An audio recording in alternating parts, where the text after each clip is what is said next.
Hello guys, for today's video mga buddy, masingit kita sang aton avocado kay gurang na gamay lang man lang yung bunga niya guys, kaya kukunin natin para panglutuin para makain natin pag inog na.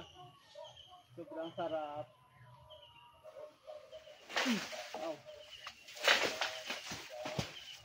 Ayan, nakuha ko na yung avocado. Ay naku, ang hirap kapag walang mawak ng camera. Hindi ko mahabot.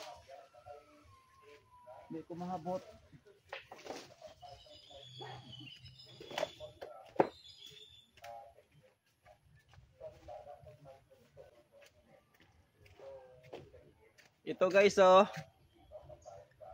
Umahalog-halog na yung loob niya. Inog na yung loob niya kasi nga yung kanyang liso doon. Sino-sino din. Ayan lang guys. Thank you mga buddy.